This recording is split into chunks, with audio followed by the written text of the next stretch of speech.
Kata Nabi SAW, Allahumma inni a'udzubika min malin yakunu alayya azaban. Ya Allah, aku berlindung dari harta yang menjadi azab buat saya.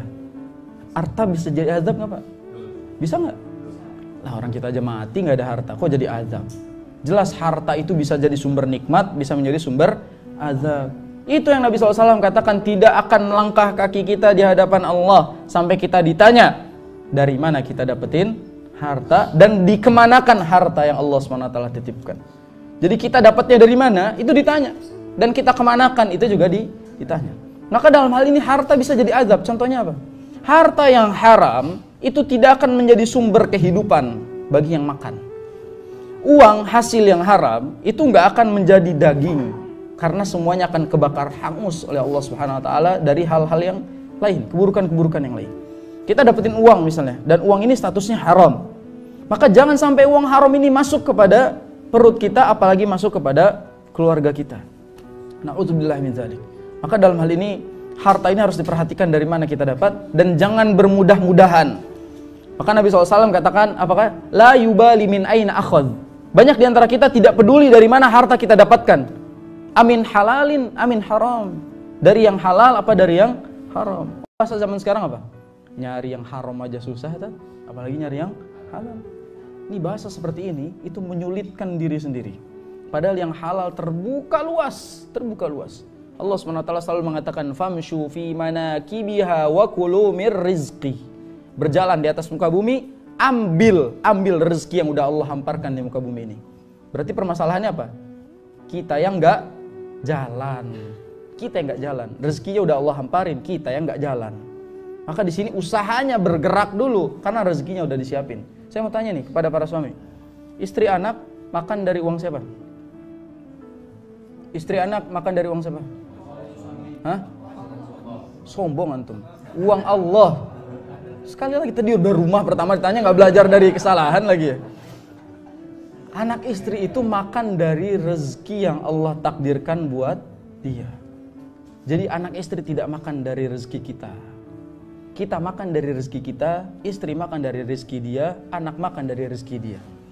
Apa kata Allah Subhanahu wa taala? Nahnu narzukuhum wa iyyakum. Kami yang ngasih makan mereka dan kami yang ngasih makan kamu. Kata Allah Subhanahu wa taala.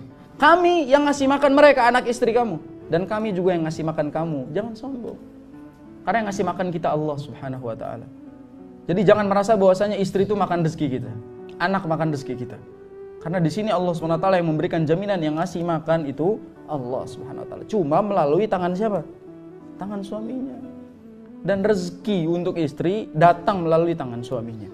Walaupun semuanya sudah ditakdirkan oleh Allah Subhanahu wa taala. Maka jangan sekali-kali suami itu menyombongkan dirinya karena dari tangannya lah dia memberikan makan kepada keluarganya. Lagi pula nafkah itu wajib. Ya. Kalau wajib ya memang udah kewajiban kita, nggak usah ditanya lagi dan nggak usah sombong dengan kewajiban gitu. Jadi nggak usah ngebangga-banggain kewajiban, bangga-banggain kelebihan. Kalau ada lebihnya itu yang dibanggain. Ini nggak ada lebihnya, pas-pasan mulu setiap bulan bangga-banggain lagi gitu kan. Maka dalam hal ini yang harus kita maksimalkan di sini adalah dari mana kita dapat dan kemana kita keluarkan itu harta. Na'udzubillah, kalau sampai anak istri kita makan harta yang haram, itu akan tumbuh sebagai anak dari hasil yang haram, bukan perbuatannya tapi dari hartanya. Karena harta itu bisa membuah daging, dan dari harta yang haram semua yang kita minta, semua yang kita angkat dan doa kepada Allah SWT nggak akan diterima sama Allah.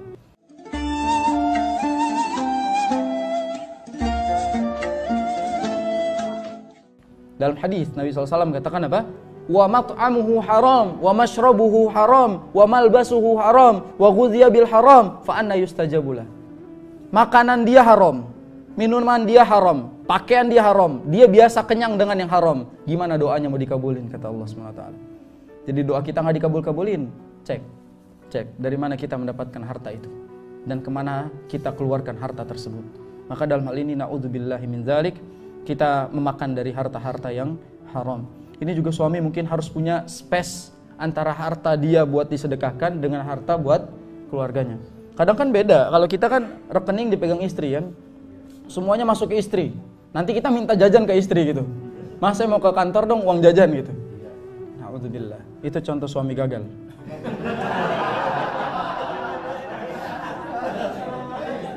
Saya lagi itu Ustadz gitu.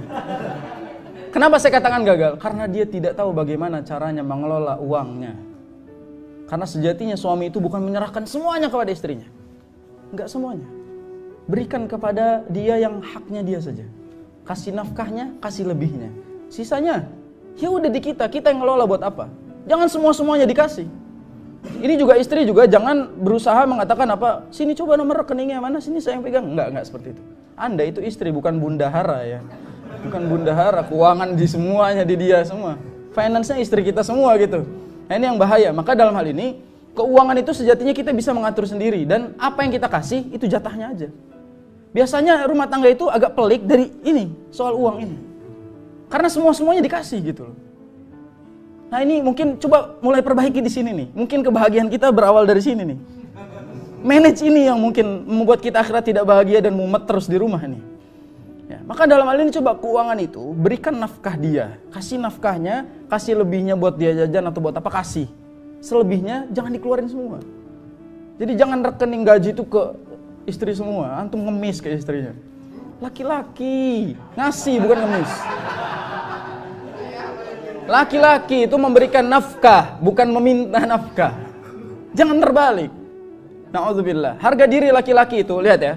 Allah SWT mengatakan dalam surat An-Nisa, Ar-rijalu qawwamuna 'alan nisa. Laki-laki itu pemimpin perempuan dengan syarat. Pertama, karena Allah memuliakan laki-laki. Kedua, karena laki-laki itu menginfakkan hartanya untuk perempuan. Jadi kalau kita nggak menginfakkan, nggak menafkahi istri kita, jangan harap menjadi pemimpin buat istri.